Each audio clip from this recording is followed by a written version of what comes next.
ഈ വീഡിയോയിൽ നമ്മൾ നോക്കുന്നത് മിഡിൽ ഈസ്റ്റുമായിട്ട് ബന്ധപ്പെട്ടുണ്ടാകുന്ന ഡെവലപ്മെൻറ്റ്സ് ആണ്. അതിൽ ട്രംപ് വളരെ കഷ്ടപ്പെട്ട് നെതന്യാഹുമായിട്ട് സംസാരിച്ചിട്ട് വൈകുന്നേരം ആകുമ്പോഴത്തേക്കും ഒരു സീസ് ഫയർ, ഒരു ഫ്രജൈൽ സീസ് ഫയർ അല്ലെങ്കിൽ ഒരു ഫോഴ്സ്ഡ് സീസ് ഫയറിലേക്ക് രണ്ട് രാജ്യങ്ങളെയും തള്ളിവിട്ടിരിക്കുകയാണ്. ഇപ്പോൾ യൂറോപ്യൻ യൂണിയൻ ഇതുമായിട്ട് ബന്ധപ്പെട്ടൊരു കമൻറ്റ് ആദ്യമേ പറഞ്ഞിട്ടുണ്ട്. നമ്മൾ ശരിക്കും യൂറോപ്യൻ യൂണിയൻ്റെ കമൻറ്റുകൾ പലപ്പോഴും അവരുടെ സ്വാർത്ഥ താല്പര്യത്തിന് വേണ്ടിയിട്ട് പറയപ്പെടുന്നതായിട്ട് നമുക്ക് തോന്നിയിട്ടുണ്ട്. പക്ഷേ എന്നാലും ഈ ഒരു കമൻറ്റ് അവർ പറഞ്ഞിരിക്കുന്നത് വളരെ വ്യക്തമായിട്ട് പറയുകയാണെന്നുണ്ടെങ്കിൽ രണ്ട് രാജ്യങ്ങൾ തമ്മിൽ സീസ് ഫയർ കൊണ്ടുവരുമ്പോഴത്തേക്കും ആ രണ്ട് രാജ്യങ്ങളെയും ടേബിളിലേക്ക് കൊണ്ടുവന്ന് സംസാരിപ്പിക്കേണ്ടതിൻ്റെ അനിവാര്യതയെക്കുറിച്ച് അവർ ഓർമ്മിപ്പിക്കുന്നുണ്ട്. കാരണം വേറെ ഒന്നുമില്ല, റഷ്യയും ഉക്രൈനും തമ്മിലുള്ള സീസ് ഫയർ ട്രംപിൻ്റെ സ്വന്തം താല്പര്യത്തിൽ റഷ്യയുമായിട്ടൊരു ചർച്ച, പിന്നെ ഉക്രൈനുമായിട്ടൊരു ചർച്ച, ഒരു രീതിയിലും രണ്ട് രാജ്യങ്ങളെയും ഒരുമിപ്പിച്ച് കൊണ്ടുവന്ന് ഒരു ടേബിളിലിരുത്തി ഒരു ഓർഗനൈസ്ഡ് സ്ട്രക്ചേർഡ് സീസ് ഫയറിലേക്ക് പോവാത്തതിൻ്റെ പ്രോബ്ലം അവിടെ നമ്മൾ കാണുന്നുണ്ട്. അപ്പോൾ ആ ഒരു പ്രശ്നത്തിനെ ചൂണ്ടിക്കാണിച്ചുകൊണ്ടാണ് യൂറോപ്യൻ യൂണിയൻ ട്രംപിൻ്റെ മേളിലൊരു ആരോപണം തന്നെ വെക്കുകയാണ്. അതായത് ഇസ്രായേലും ഇറാനും തമ്മിലുള്ള പ്രശ്നം ഒരു ടേബിളിലിരുന്ന് സംസാരിച്ച് തീർക്കേണ്ടതാണ്, അല്ലാതെ ആധികാരികതയോടുകൂടി ഒരാൾ ഏകാധിപത്യ മനോഭാവത്തോടു കൂടി ഒരു വ്യക്തി ഫോഴ്സ്ഡ് സീസ് ഫയർ കൊണ്ടുവന്നു കഴിഞ്ഞാൽ ഇത് സ്ഥായിയായിട്ടുള്ള ഒരു സീസ് ഫയർ ആയിട്ട് തുടരാൻ വലിയ ബുദ്ധിമുട്ടാണ് എന്നുള്ളൊരു അഭിപ്രായമാണ് യൂറോപ്യൻ യൂണിയൻ പറഞ്ഞിരിക്കുന്നത്. അവർ ഇത്രയും കാലം പറഞ്ഞൊരു അഭിപ്രായത്തിൽ വളരെ സ്യൂട്ടബിൾ ആയിട്ടുള്ള ഒരു അഭിപ്രായമായിട്ട് തോന്നിയത് ഇപ്പോഴാണ്. കാരണം വളരെ പെർഫെക്റ്റ് ആയിട്ടുള്ള ഒരു സ്റ്റേറ്റ്മെന്റ് ആണിത്. കാരണം രണ്ട് രാജ്യങ്ങളും തമ്മിൽ ഇരുത്തി നെഗോഷിയേറ്റ് ചെയ്ത് തീർക്കേണ്ട വിഷയമാണ്. പക്ഷെ അങ്ങനെ ഒരു പ്രോസസ്സ് ഇവിടെ മുന്നോട്ട് വെക്കുന്നില്ല. കാരണം ട്രംപിന്റെ സൈഡിൽ നിന്ന് ചിന്തിക്കുമ്പോഴത്തേക്കും ഇങ്ങനെ ഒരു എഫക്റ്റീവ് ആയിട്ടുള്ള ഒരു ഫോഴ്സ്ഡ് സീസ് ഫയർ മാത്രമേ ഇവിടെ സാധിക്കൂ എന്നാണ് പുള്ളിയുടെ സൈഡിലുള്ള വാദം. ഫോഴ്സ്ഡ് ആയിട്ട് സീസ് ഫയർ കൊണ്ടുവന്നാലേ ഈ രണ്ട് രാജ്യങ്ങളും കൂടി ഇത് അംഗീകരിച്ച് നിർത്തുള്ളൂ. ഇല്ലാന്നുണ്ടെങ്കിൽ രണ്ടുപേർക്കും ഈഗോ പ്രോബ്ലം ഉണ്ട്. അതിന്റെ തെളിവാണ് സീസ് ഫയർ നിർബന്ധമായിട്ടും കൊണ്ടുവരണമെന്ന് അമേരിക്കയുടെ സൈഡിൽ നിന്ന് സ്ട്രോങ് ആയിട്ട് ഡിസിഷൻ എടുത്ത് പ്രൊപ്പോസ് ചെയ്തിട്ടും രാവിലെ ബീർഷിബയിലേക്ക് ഒരു മിസൈൽ ഇറാന്റെ ഭാഗത്തു നിന്ന് വന്ന് 4 പേർ കൊല്ലപ്പെട്ടു. അപ്പോൾ അതിനെ തുടർന്ന് ഇസ്രായേൽ രാവിലെ തന്നെ ഫൈറ്റർ ജെറ്റുകൾ എടുത്തുകൊണ്ട് പോയി തകൃതിയായിട്ടുള്ള ആക്രമണം, റഡാർ സ്റ്റേഷൻ ഉൾപ്പെടെ തെഹ്റാന്റെ ഉള്ളിൽ താറുമാറായിട്ടുള്ള ആക്രമണമാണ് നടത്തിയത്. അപ്പോൾ എന്തായാലും സീസ് ഫയർ എന്ന് വരുന്നെങ്കിൽ അതിനു മുമ്പ് എത്രത്തോളം ആക്രമണം നടത്താൻ പറ്റുമോ ആ രീതിയിലുള്ള മാസീവ് ഡിസ്ട്രക്ഷൻസ് ഉണ്ടാക്കാം എന്നുള്ള രീതിയിലാണ് പോയി അറ്റാക്ക് ചെയ്തത്. അതിനെക്കുറിച്ച് ഇറാൻ പറഞ്ഞിരിക്കുന്നത് മിലിറ്ററി ഡിസ്ട്രക്ഷൻസ് എന്നാണ് പറഞ്ഞിരിക്കുന്നത്. അതായത് മിലിറ്ററി ബേസുകളുമായിട്ട് ബന്ധപ്പെട്ടുള്ള കുറേ സ്ഥലങ്ങൾ ഇസ്രായേൽ ഇന്ന് രാവിലെയും, അതായത് തിങ്കളാഴ്ചയും ചൊവ്വാഴ്ചയും 2 ദിവസങ്ങളിലായിട്ട് ഇറാന്റെ ഉള്ളിൽ നടത്തിയിട്ടുണ്ട് എന്ന് ഇറാൻ അംഗീകരിക്കുന്നുണ്ട്. അതുമായിട്ട് ബന്ധപ്പെട്ട് ഒരു ഇന്റലിജൻസ് ഉദ്യോഗസ്ഥർ, ചീഫ് പൊസിഷനിലുള്ള ഒരു ഇന്റലിജൻസ് ഉദ്യോഗസ്ഥരും കൂടി തിങ്കളാഴ്ചത്തെ തെഹ്റാനിൽ നടത്തിയ ആക്രമണത്തിൽ കൊല്ലപ്പെട്ടിട്ടുണ്ടെന്നുള്ള വാർത്തയും കൂടി ഇറാൻ കൂട്ടിച്ചേർക്കുന്നുണ്ട്. ഇസ്രായേലും അമേരിക്കയും തമ്മിൽ പൊരിഞ്ഞ തർക്കം എന്ന് പറഞ്ഞാൽ സീസ് ഫയർ കൊണ്ടുവന്നേ പറ്റൂ എന്ന് ട്രംപ്, റെജീം ചേഞ്ച് നടത്തിയേ മതിയാവൂ എന്ന് നെതന്യാഹു. രണ്ടുപേരും അങ്ങോട്ടും ഇങ്ങോട്ടും ബാക്ക് ടു ബാക്ക് ആർഗ്യുമെന്റ്. ഈ ആർഗ്യുമെന്റിൽ സീസ് ഫയറിന് ഒരിക്കലും തയ്യാറല്ല എന്നാണ് ഇസ്രായേലിന്റെ വാദം. അപ്പോൾ അത് എന്തുകൊണ്ടാണെന്ന് പറഞ്ഞാൽ ഇറാനെ വിശ്വസിക്കാൻ കൊള്ളത്തില്ല. ഇപ്പോൾ ഇറാന്റെ അടുത്ത് ഡയറക്റ്റായിട്ട് സീസ് ഫയർ വെച്ചാലും അവർ ഈ പ്രോക്സികൾ വെച്ച് ഇതുപോലെ യുദ്ധം തുടരെ നടത്തുന്നത് കൊണ്ട് തന്നെ ഇനി ഞങ്ങൾക്ക് ഗാസയുമായിട്ടുള്ള പ്രശ്നം റിസോൾവ് ചെയ്യേണ്ടതുണ്ട്. അപ്പോൾ അങ്ങനെ ഈ പ്രോക്സികൾ ഏത് രീതിയിലും ഇസ്രായേലിനെ ഉപദ്രവിക്കുമെന്നുള്ളൊരു മുൻകരുതൽ നടപടിയുടെ ഭാഗമായിട്ടാണ് നെതന്യാഹു പറയുന്നത് ഇതൊക്കെ. അപ്പം നെതന്യാഹുവിന് വളരെ വ്യക്തമായിട്ടുള്ള ഐഡിയ ഉണ്ട് ഈ പ്രോക്സികൾ എന്തൊക്കെ ചെയ്യും, ഇവരുടെ ഈ ഒരു തീവ്രവാദ നടപടി എന്തൊക്കെയാണ്, എത്ര വർഷകാലങ്ങളായിട്ട്, എത്ര കൊല്ലമായിട്ട് ഈ തീവ്രവാദം ഇസ്രായേൽ എന്ന് പറയുന്നൊരു രാജ്യം രൂപപ്പെട്ടത് മുതൽ തന്നെ ഈ തീവ്രവാദം സഹിക്കുകയാണ്. അപ്പോൾ ഇതൊക്കെ എടുത്ത് പറഞ്ഞിട്ടും ട്രംപിന് കൺവിൻസബിൾ അല്ല. കാരണം ട്രംപ് വേറെ ഒരു രീതിയിലാണ് ചിന്തിക്കുന്നത്. ട്രംപ് പറഞ്ഞത് നീ പറഞ്ഞതുപോലെ, അതായത് നെതന്യാഹു പറഞ്ഞതുപോലെ ഇസ്രായേലിന്റെ ആവശ്യത്തിനനുസരിച്ച് ഞങ്ങൾ B2 ബോംബർ കൊണ്ടുവന്ന് ബങ്കർ ബസ്റ്റർ ഇട്ട് നിങ്ങൾ പറഞ്ഞ അത്രയും ന്യൂക്ലിയർ എൻറിച്ച്മെന്റ് പ്രോജക്റ്റുകൾ നടക്കുന്ന സ്ഥലങ്ങളെല്ലാം തന്നെ ഞങ്ങൾ അടിച്ച് തകർത്ത് നിങ്ങളെ ഹെൽപ്പ് ചെയ്തിട്ടുണ്ട്. എങ്ങനെയുണ്ട്? ഹെൽപ്പ് ചെയ്തിട്ടുണ്ട് ഇസ്രായേലിനെ. അപ്പം നിങ്ങളുടെ ഉദ്ദേശം എന്താണ്? ഇറാനിൽ ആണവായുധം പാടില്ല, അതാണല്ലോ ഇസ്രായേലിന്റെ ആവശ്യം. അപ്പോൾ അത് ഞങ്ങൾ നിറവേറ്റിയിട്ടുണ്ട്.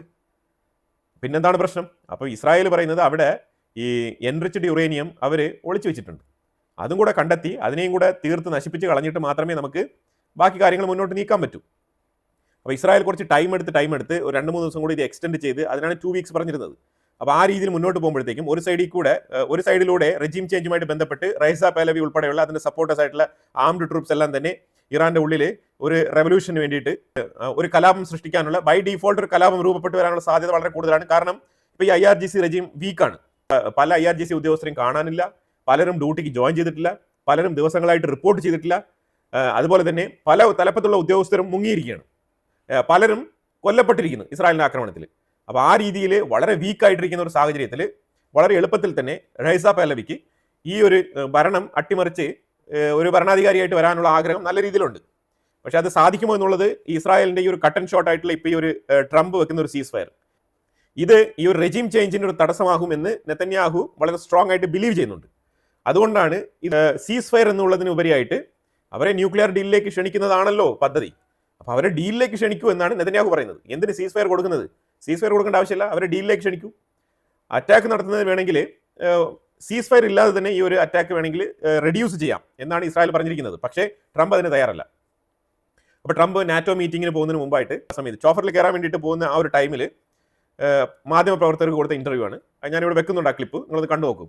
വളരെ ബ്രൂട്ടലായിട്ടാണ്, വളരെ ഇൻസൾട്ടഡ് ആയിട്ടുള്ള ലാംഗ്വേജിലാണ് ട്രംപ് സംസാരിച്ചത്. And now Israel's going out. These guys got to calm down. Ridiculous. I didn't like plenty of things I saw yesterday. I didn't like the fact that Israel unloaded right after we made the deal. They didn't have to unload. And I didn't like the fact that the retaliation was very strong. But in all fairness, Israel unloaded a lot. And now I hear Israel just went out because they felt it was violated by one rocket that didn't land anywhere. That's not what we want, I'll tell you. And I'm telling you, I'm not happy about that, Israel, either. All I do is play both sides. I'm going now, as you know, to NATO.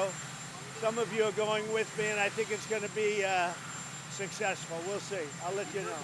Well, we have to have Israel calm down because they went on a mission this morning. I got to get Israel to calm down now. Did you get to speak with the Prime Minister? Did you talk to Prime Minister Netanyahu last night? I speak to everybody.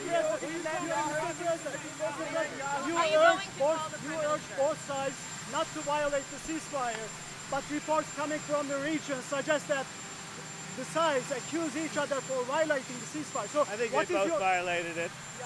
I don't think I'm not sure they did it intentionally. They couldn't rein people back.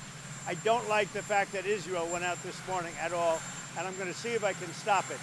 So as soon as I get away from you, I'm going to see if I can stop it, okay? Do you believe that Iran is still committed to peace? Yeah, I do. They violated it, but Israel violated it too. Are you questioning if Israel is committed? Israel, as soon as we made the deal, they came out and they dropped a load of bombs, the likes of which I've never seen before. The biggest load that we've seen. I'm not happy with Israel. You know, when I say, okay, now you have 12 hours, you don't go out in the first hour and just drop everything you have on them. So I'm not happy with them. I'm not happy with Iran either. But I'm really unhappy if Israel's going out this morning because of one rocket that didn't land, that was shot, perhaps by mistake, that didn't land. I'm not happy about that. You know what? We basically have two countries that have been fighting so long and so hard that they don't know what the they're doing. Do you understand that? അതായത് ഇസ്രായേലിന്റെ ആ ഒരു രാവിലത്തെ ആ ഒരു പ്രകടനം, അത് 4 പേര് കൊല്ലപ്പെട്ട ഉടനെ ഇസ്രായേൽ റിറ്റാലിയേറ്റ് ചെയ്തു. പിന്നെ എന്ത് ഉറപ്പാണ് സീസ് ഫയർ നടക്കുമെന്നുള്ളത്? ഒരു ഉറപ്പുമില്ല. ഇതിലുപരിയായിട്ട് ട്രംപ് കൊടുത്തിരുന്ന ഒരു 6 മണിക്കൂർ എന്ന് പറഞ്ഞ ഒരു സമയം, 6 hours എന്ന് പറഞ്ഞിട്ടുണ്ടായിരുന്നല്ലോ, ആ 6 hours ഏതാണ്ട് 5 hours തീരുന്ന സമയത്ത് വീണ്ടും ഒരു മിസൈൽ ഇസ്രായേലിലേക്ക് വന്നു. അപ്പോൾ അതുകൊണ്ടാണ് ഇസ്രായേൽ വീണ്ടും അറ്റാക്ക് ചെയ്യാൻ പോയത്. അപ്പോൾ അതായത് അവർക്ക് ലാസ്റ്റ് അറ്റാക്ക്, അവരൊരു മാസീവ് അറ്റാക്ക് അല്ലെങ്കിൽ ലാസ്റ്റ് ഒരു മിസൈൽ ഇസ്രായേലിനുള്ളിൽ ഡ്രോപ്പ് ചെയ്ത് അവർക്ക് ഒരു IRGC ഒരു സക്സസ്ഫുൾ മിഷൻ കംപ്ലീഷൻ എന്നുള്ള നിലയിൽ അവർക്ക് ഈ സീസ് ഫയറിലോട്ട് വരണമെന്നാണ് ഇറാന്റെ താല്പര്യം. പക്ഷേ അത് സാധിച്ചില്ല. കാരണം ലാസ്റ്റ് അറ്റാക്കും ഇസ്രായേൽ തന്നെ അറ്റാക്ക് ചെയ്തത്. ഈ ഇറാൻ റെജീമിന് ഒരു ഈഗോ ഉണ്ട്. ആ ഈഗോ എന്ന് പറഞ്ഞാൽ അവർ ഡെമോക്രസി അല്ലല്ലോ. അപ്പോൾ അതുകൊണ്ട് അവർ ഖിലാഫത്ത് ആയതുകൊണ്ട് തന്നെ ആ രീതിയിൽ അവർ പ്രൗഡായിട്ട് തന്നെ എപ്പോഴും തലയുയർത്തി നിൽക്കണം എന്നാണ് ആഗ്രഹിക്കുന്നത്. അത് ശരിക്കും ആ ഒരു ഭരണകൂടത്തിന്റെ തന്നെ സ്വഭാവമാണ്. ഒരിക്കലും അത് സാധിക്കില്ല. അപ്പോഴത്തേക്കും ഇങ്ങനെ ചിന്തിക്കുന്ന ഒരു കൂട്ടം ആൾക്കാരുണ്ട്. അപ്പോൾ അതുകൊണ്ടാണ് അവർക്ക് എപ്പോഴും ബാക്ക് ഡോർ ഡിപ്ലോമസിയെ അവർക്ക് വർക്കാവുള്ളൂ. ഇപ്പോൾ ഈ സീസ് ഫയർ ഇറാനുമായിട്ട് സംഭവിക്കുന്നു, ഇതും ബാക്ക് ഡോർ ഡിപ്ലോമസിയാണ്. ഇപ്പോൾ പെസസ്കിയാൻ പറഞ്ഞിരിക്കുന്നത് ഞങ്ങൾ സീസ് ഫയർ ഒബേ ചെയ്യാം, കുഴപ്പമില്ല, പക്ഷേ ഇസ്രായേൽ അത് ഒബേ ചെയ്ത് മുന്നോട്ട് പോകണം. ഇസ്രായേൽ സൈഡിൽ നിന്ന് എന്തെങ്കിലുമൊക്കെ പ്രകോപനങ്ങൾ വന്നു കഴിഞ്ഞാൽ ഞങ്ങൾ സീസ് ഫയർ വയലേറ്റ് ചെയ്യുമെന്നാണ് മസൂദ് പെസസ്കിയാൻ, ഇറാന്റെ പ്രസിഡന്റ്, അതാണ് പറഞ്ഞിരിക്കുന്നത്. അതിലുപരിയായിട്ട് അടുത്ത സ്റ്റേറ്റ്മെന്റ് നോക്കൂ. ഇറാൻ ഇനി ആണവായുധമൊന്നും ഉണ്ടാക്കില്ല, നമ്മളത് അടിച്ചു പൊളിച്ച് കളഞ്ഞല്ലോ, ഇനിയിപ്പോൾ അവർ എന്ത് ആണവായുധം ഉണ്ടാക്കാനാണ് എന്നുള്ള നിലയിലുള്ള ഒരു സോഫ്റ്റ് നിലപാടാണ് എടുത്തിരിക്കുന്നത് ഇറാനുമായിട്ട്. അതിലുപരിയായിട്ട് ട്രംപ് ഒരു ആനുകൂല്യം കൂടി കൊടുക്കുന്നുണ്ട്. എന്താണ്? സാങ്ഷൻസ് ഒക്കെ മാറ്റുന്ന രീതിയിലുള്ള ഒരു സ്റ്റേറ്റ്മെന്റ്. ആ സ്റ്റേറ്റ്മെന്റ് വെച്ചാൽ ഇറാന് വേണമെങ്കിൽ ഇനി എണ്ണ വിൽക്കാം, ചൈനയ്ക്ക് വേണമെങ്കിൽ ഇനി എത്ര വേണമെങ്കിലും എണ്ണ ഇറാന്റെ അടുത്ത് മേടിക്കാം, ഇതും കൂടെ പറഞ്ഞിട്ടുണ്ട്. അപ്പോൾ ചൈനയ്ക്ക് മാത്രമല്ലല്ലോ, ഇനി ലോകത്തുള്ള എല്ലാവർക്കും മേടിക്കാം, ഇന്ത്യക്ക് മേടിക്കാം, ആർക്ക് വേണമെങ്കിലും മേടിക്കാം. ഗുഡ് ഡിസിഷൻ, നല്ലതാണ്. പക്ഷെ അത് സൗദി അറേബ്യ ഉൾപ്പെടെയുള്ള രാജ്യങ്ങൾക്ക്, അതുപോലെ അമേരിക്കൻ ഓയിൽ മാർക്കറ്റിനെ അത് ഏത് രീതിയിൽ ബാധിക്കും, ഇതൊക്കെ ചിന്തിച്ചുകൊണ്ട് പെട്ടെന്ന് തന്നെ ഞാൻ ചൈനയ്ക്ക് ഓയിൽ എത്ര വേണമെങ്കിലും മേടിക്കാമെന്ന് പറഞ്ഞു പോയല്ലോ എന്ന് പറഞ്ഞിട്ട് പെട്ടെന്ന് അതിനോടൊപ്പം വേറൊരു സ്റ്റേറ്റ്മെന്റും കൂടി. ഐ ബിലീവ് ദാറ്റ് ചൈന ഇറാന്റെ അടുത്ത് മാത്രമല്ല അതിനേക്കാളും കൂടുതൽ ക്വാണ്ടിറ്റി അമേരിക്കയിൽ നിന്ന് മേടിക്കുമെന്ന് ഞാൻ ബിലീവ് ചെയ്യുന്നു എന്നും കൂടി പറഞ്ഞിട്ടുണ്ട്. ഇതിന്റെ അർത്ഥം എന്താണ്? സാങ്ഷൻസ് മാറ്റിയിട്ടുണ്ട്, അതുകൊണ്ട് ഒരുപാട് മേടിക്കാൻ നിൽക്കണ്ട. അമേരിക്കൻ പ്രസിഡന്റ് അല്ലേ, ഡയറക്റ്റായിട്ട് പറഞ്ഞതാണ്. ഇനിയിപ്പോൾ സാങ്ഷൻ ഒന്നും അതിനകത്ത് ഒരു ബാധകമില്ല. അപ്പോൾ അങ്ങനെയൊക്കെ പറഞ്ഞിട്ട് പുള്ളി നാറ്റോ മീറ്റിംഗിൽ കയറിപ്പോയി. അതിനെ തുടർന്ന് ഇറാൻ പറഞ്ഞത് ഞങ്ങൾ ഈ ഇസ്രായേലി സ്ട്രൈക്കിൽ ഉണ്ടായ നാശനഷ്ടങ്ങൾ, അതേപോലെ ഈ ബിൽഡിങ്സ് എല്ലാം റീകൺസ്ട്രക്ഷൻ ചെയ്യാനുള്ള പ്ലാനും ബ്ലൂ പ്രിൻ്റൊക്കെ തയ്യാറാക്കുകയാണ് എന്നുള്ള സ്റ്റേറ്റ്മെന്റ് പറഞ്ഞിട്ട് അതിന് തൊട്ടടുത്ത് പറഞ്ഞിരിക്കുകയാണ് ന്യൂക്ലിയർ പ്ലാന്റുകൾ പുനഃസ്ഥാപിക്കാൻ വേണ്ടിയിട്ടുള്ള ഏർപ്പാട് നടക്കുന്നുണ്ട്. അതാണ് അവർ പറഞ്ഞിരിക്കുന്നത്. അപ്പോൾ പിന്നെ ഇത്രയും നാൾ നടത്തിയ ഈ ഒരു അറ്റാക്കിൽ ഇതുപോലെ അമേരിക്കയുടെ ഇതേപോലെ B2 ബോംബർ 6 എണ്ണം കൊണ്ടുവന്ന് 12ഓളം ബങ്കർ ബസ്റ്റർ ബോംബുകൾ കൊണ്ടിട്ട് എന്ത് പ്രയോജനമാണ്? No use. ഇത് തന്നെയാണ് നെതന്യാഹു പറഞ്ഞത്, ഒരു സീസ് ഫയർ ആയിട്ട് കൊടുക്കണ്ട, അവരെ ഡീലിൽ വന്ന് ഒപ്പിടാൻ പറയൂ എന്ന് പറഞ്ഞത്. പക്ഷേ ട്രംപിന് മിഡിൽ ഈസ്റ്റിന്റെ US ബേസുകൾക്ക് വരുന്ന ഒരു ഭീഷണി, അതിലേക്ക് ഇറാൻ ഒരു ആക്രമണം നടത്തി കഴിഞ്ഞാൽ ഉണ്ടാകാൻ പോകുന്ന credibility loss, security credibility loss, US-ന്റെ ആ ഒരു ബേസിന്റെ മേലുള്ള ട്രസ്റ്റ്, US-ന്റെ ബേസിനെ വിശ്വസിച്ച് മിഡിൽ ഈസ്റ്റിൽ കഴിയുന്ന കുറേ രാജ്യങ്ങൾ അവർ ഇവരുടെ ചൊൽപ്പടിക്ക് നിൽക്കാത്തൊരു സാഹചര്യം ഉണ്ടാകുക, ഈ രീതിയിലുള്ള ചില ഡിപ്ലോമാറ്റിക് ചേഞ്ച് ഒക്കെ വിചാരിച്ചുകൊണ്ടാണ് ട്രംപ് മിണ്ടാതെ പോകുന്നത് എന്ന് മനസ്സിലാക്കാൻ പറ്റുന്നത്. അപ്പോൾ ഇസ്രായേലിനോട് സംസാരിച്ചിട്ട് മത്സരിച്ചിട്ടാണ് ഈ ഒരു സീസ് ഫയർ നടക്കുന്നത്. തൽക്കാലം ഒരു സീസ് ഫയർ ഇംപ്ലിമെന്റ് ആയിട്ടുണ്ട്. തൽക്കാലം ഇറാൻ ഇസ്രായേൽ വിഷയത്തിൽ ഒരു ചെറിയ ആശ്വാസമായിട്ട് സീസ് ഫയർ വന്നിട്ടുണ്ട്. റെജീം ചേഞ്ചുമായിട്ട് ബന്ധപ്പെട്ട വിഷയത്തിൽ റൈസ പെലവി വളരെ ശക്തമായ നിലപാടുമായിട്ട് മുന്നോട്ട് പോവാണ്. പുള്ളി ഇറാന്റെ ഉള്ളിൽ എഫക്റ്റീവ് ആയിട്ടുള്ള മൂവ്മെന്റ്സ് നടത്താൻ തന്നെയാണ് തീരുമാനിച്ചിരിക്കുന്നത്. പുള്ളിയുടെ സ്റ്റേറ്റ്മെന്റും ഈ സീസ് ഫയർ കഴിഞ്ഞിട്ട് വന്നിട്ടുണ്ട്. അതായത് റെജീം ഭയങ്കര വീക്കാണ്, അതുകൊണ്ട് എനിക്ക് ഗുഡ് ചാൻസ് ആണ്, ഞാൻ മുന്നോട്ട് തന്നെ പോകും എന്നാണ് പറഞ്ഞുകൊണ്ടിരിക്കുന്നത്. ഇനി അത് ഏത് രീതിയിൽ മുന്നോട്ട് വരുമെന്ന് നമുക്ക് കണ്ടറിയേണ്ട വിഷയമാണ്. അതിലുപരിയായിട്ട് ഇസ്രായേലിന്റെ ഉള്ളിൽ ഫ്ലൈറ്റ് സർവീസുകൾ, ഇന്റർനാഷണൽ ഫ്ലൈറ്റ് സർവീസുകളെല്ലാം തന്നെ ഹൂത്തികളും ഇറാനികളും ചേർന്ന് തകർത്തു എന്ന് അവകാശപ്പെടുന്ന ഈ ഒരു എയർപോർട്ടില്ലേ, ബെൻഗുരിയൻ എയർപോർട്ടിന് ഒരു പോറൽ പോലും സംഭവിച്ചിട്ടില്ല. ഇന്ന് 26 ഫ്ലൈറ്റുകൾ ബെൻഗുരിയൻ എയർപോർട്ടിൽ ലാൻഡ് ചെയ്തിട്ടുണ്ട്. അതുപോലെ തന്നെ കൂടുതൽ ഫ്ലൈറ്റ് സർവീസുകൾ ബെൻഗുരിയൻ എയർപോർട്ടിൽ നിന്ന് തുടരാനും, അതായത് ഈ തൽക്കാലം നിർത്തിവെച്ചിരിക്കുന്ന ഇന്റർനാഷണൽ ഫ്ലൈറ്റ്സിനെ എല്ലാം തന്നെ ഇസ്രായേൽ കോൾ ഫോർ ചെയ്തിട്ടുണ്ട്. അതായത് ഇനി ഇസ്രായേലിലേക്ക് വളരെ ഫ്രീ ആയിട്ട് സർവീസ് നടത്തി പോകാം എന്നാണ് പറയുന്നത്. ഇസ്രായേലിലെ എയർ സ്പേസ് ത്രെഡ് ഫ്രീ ആണ് എന്നും പറഞ്ഞിട്ടുണ്ട്. ഇതാണ് നിലവിൽ നടന്നുകൊണ്ടിരിക്കുന്ന അപ്ഡേറ്റ്സ്. അപ്പോൾ എന്തായാലും ഇതിനെക്കുറിച്ചുള്ള അഭിപ്രായങ്ങൾ കമന്റ് ബോക്സിൽ രേഖപ്പെടുത്തുക. കൂടുതൽ വാർത്തകളുമായിട്ട് അടുത്ത വീഡിയോയിൽ വരാം. Thank you so much.